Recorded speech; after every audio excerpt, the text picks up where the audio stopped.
Okay, this is the problem side, and this is the seam right along here that's stuck.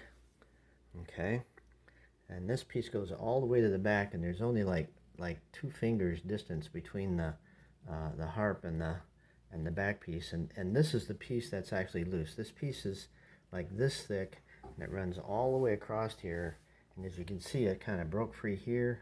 I've got those pieces glued together, and this whole piece right here is loose.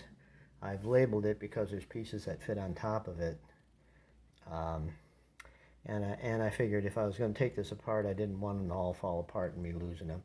So I labeled them.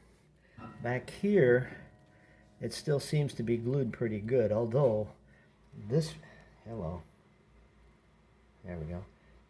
Here's the termite damage in the back, and here's the termite damage in the front.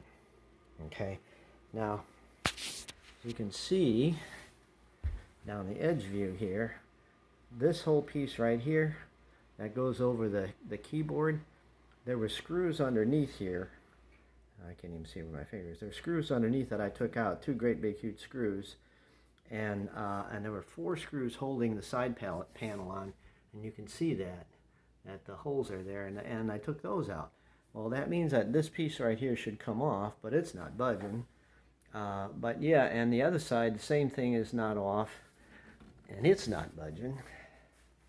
But as you can see, if you look here, this piece in fact does come out. If I were to pull on it hard enough, it would come out. So that means that the seam over here is free. And look, no termite damage over here. This is just a piece that was glued down that came off. And of course, this back piece right here is loose too. So that all has to be put together. All right, so let me back off so you can see the whole thing. There we go. And there's no screws from the bottom on either side that are holding it.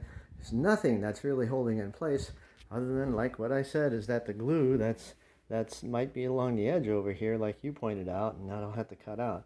Let me show you a picture of the saw I got. I got an Irwin here, you know, for cutting the trim off, and it's a flush cut type saw, so that would be okay. And I'm thinking that if I cut it this way, all the way to the back, you know, that it wouldn't go through the side over here and damage, you know, the aesthetics over here.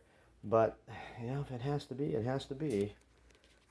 So, now here you can see that the seam right here is real tight. It's not even budging. There's no indication here that it's broken free from the varnish at all. So, anyway, so that's the problem. And I tried putting in, let me show you, I got a 1x2 here. I tried wedging a 1x2 in here. Oops, I want to lose that little piece. I tried wedging the 1x2 in there and prying it forward, but it's not budging. It is not budging.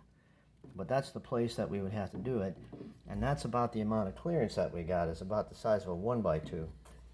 And the clamp that I've got has this hook on it, and it won't fit, you know. Even if I took off the plastic protector, it just won't fit, because it just, you know, it hooks around too much. It needs to be more of a square instead of a bend like that. So that's what I'm into.